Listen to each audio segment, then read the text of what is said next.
Fans, welcome into the Lakers Report presented by Chat Sports. I'm your host, Jimmy Crowther, breaking down all the latest Lakers news and rumors. Now, if you watched our main video on our main Chat Sports channel yesterday, you know that I've already talked about Avery Bradley a little bit, but I want to do it more in depth here for you Lakers fans. Now, he's decided he's going to sit out in Orlando. He wants to prioritize his family's health and his kids' health as well. So he doesn't want to put that at jeopardy by playing in the NBA's bubble in Walt Disney World. So one of the things about Avery Bradley missing these games is that he really has been one of the Lakers' most consistent role players. He's been in the starting five, he's been defending the other team's point guards, and he's been a consistent three-point shooter as well. The numbers speak for themselves when you look at Avery Bradley as a shooter and as a player. 8.6 points per game, 2 boards, 1 assist, and 36.4% from beyond the three-point arc. So yeah, he's not scoring a ton, but defensively, he does what he needs to do. From the three-point arc, he makes them at a consistent rate. The Lakers are definitely going to miss Avery Bradley, but when you hear his reasoning behind not playing, you can't really blame the guy for sitting out a few games in Orlando. He said, "As committed to my Lakers teammates and the organization as I am, I ultimately play basketball for my family. And so at a time like this, I can't imagine making any decision that might put my family's health and well-being at even the slightest risk." So good for Avery Bradley. He knows that it's not worth it with everything going on in the world. It's a crazy, crazy place in Orlando, and being around a bunch of people might not be the safest thing for a family and for his kids either.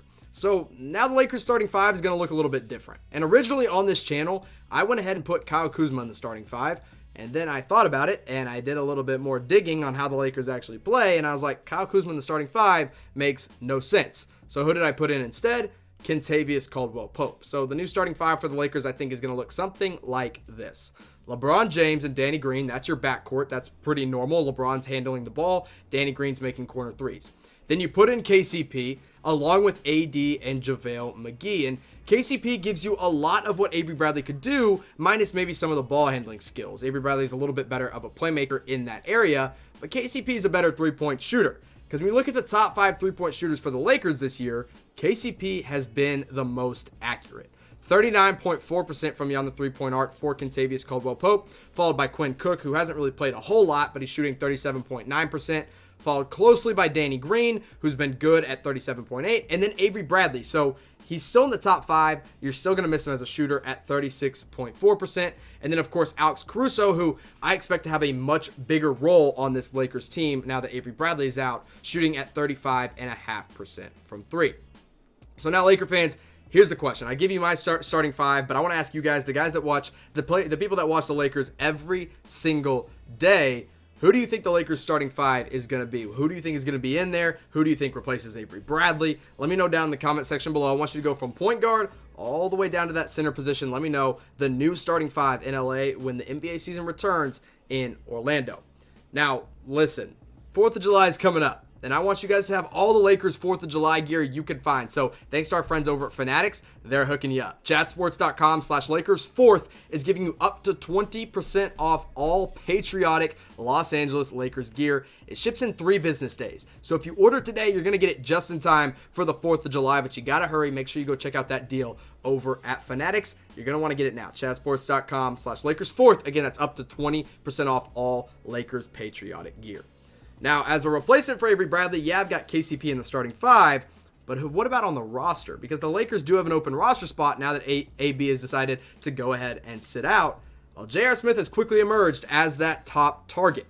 Now, he was waived by the Cavaliers this past summer, and we've already seen him work out for the Los Angeles Lakers. The Lakers went ahead and they decided to add Dion Waiters instead of J.R. Smith, but now J.R. is coming back. He said, hey, I want another shot, and the Lakers might just be giving it to him this time around. The last time we saw J.R. Smith in some consistent minutes was when he was with the Cleveland Cavaliers back in 2017-2018. He played in 80 games, and he put up 8.3 points per game, nearly 2 rebounds, nearly 2 assists, and shot the ball really well at 37.5%, which would be good enough if he shoots that again to be the 4th best shooter on this Lakers team. So we already know what you're getting out of J.R. Smith. He's an automatic bucket. He's not really doing much else. You don't want him doing much else, but he comes in, gives you 10 to 12 minutes a night, and he's a spark plug off the bench. Now, the Lakers guard and wing situation is a little bit in question. You've got LeBron and Danny Green, of course, as your starting backcourt. But after that, you got Alex Caruso. Now, Caruso defensively and basketball IQ-wise, definitely better than J.R. Smith. Offensively, J.R. Smith might give you that balance of he's good at offense, Caruso better at defense. And then you got KCP and Dion Waiters. So you got KCP who's a little bit bigger than Dion Waiters. And Dion Waiters is kind of redundant with J.R. Smith, honestly. But I'm kind of surprised still that the Lakers went with Dion and didn't go ahead and pick up JR earlier in the year. So now I think they could get JR. And if Dion's not on one night, maybe JR will be. If JR's off one night, maybe Dion will be. So go ahead and get J.R. Smith and you kind of shore up that shooting guard position.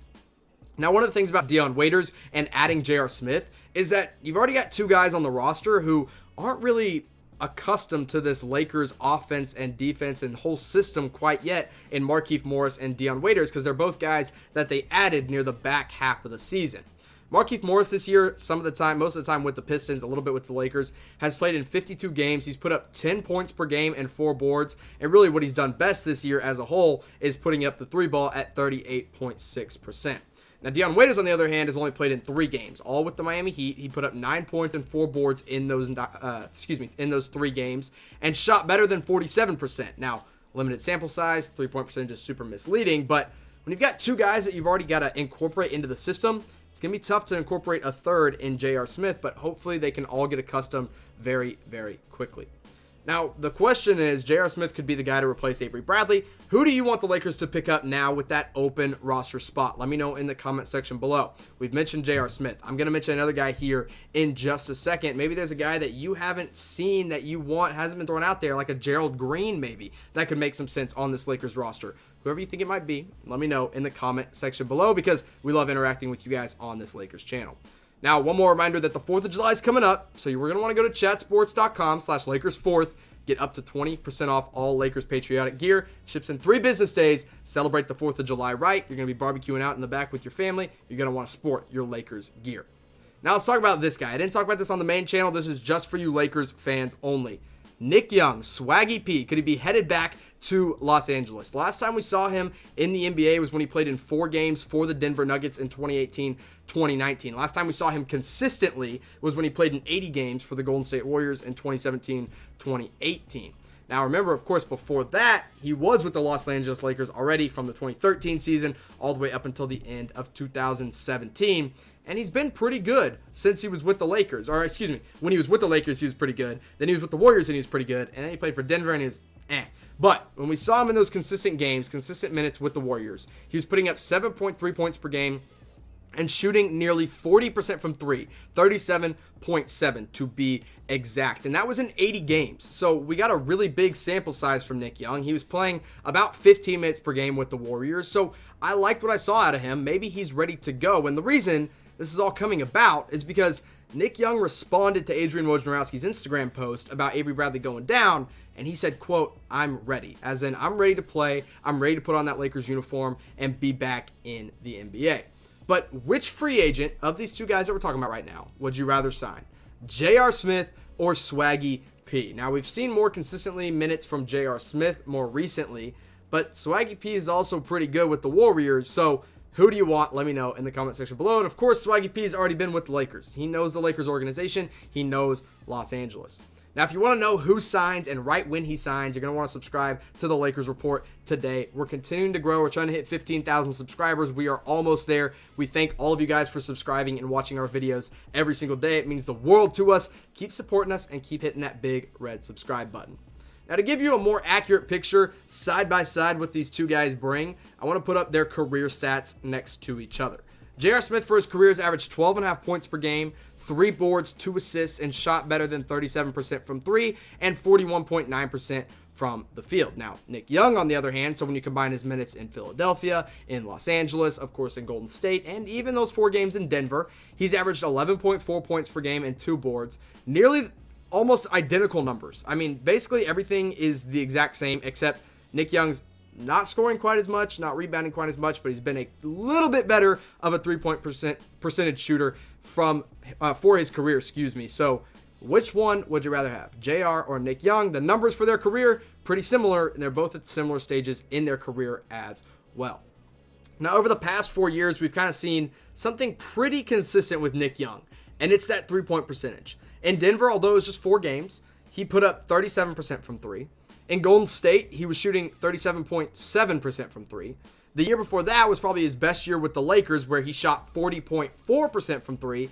And the year before that, he chucked them up a little too much and didn't shoot them very well at 32.5% from 3. So, pretty consistent shooter all around for his career. He's put up 13 points per game with the Lakers that 1 year, 7 points per game with the Warriors that 1 year, and then 7 points again per game with the Lakers in 2015-2016. So, consistency out of Nick Young, up in the air, but the three-point percentage is definitely consistent. So, who would you rather have, Nick Young or J.R. Smith? Let me know in the comment section below. Laker fans, thanks for watching this video. Thanks for giving us a like, and thanks for subscribing. I'll see you next time.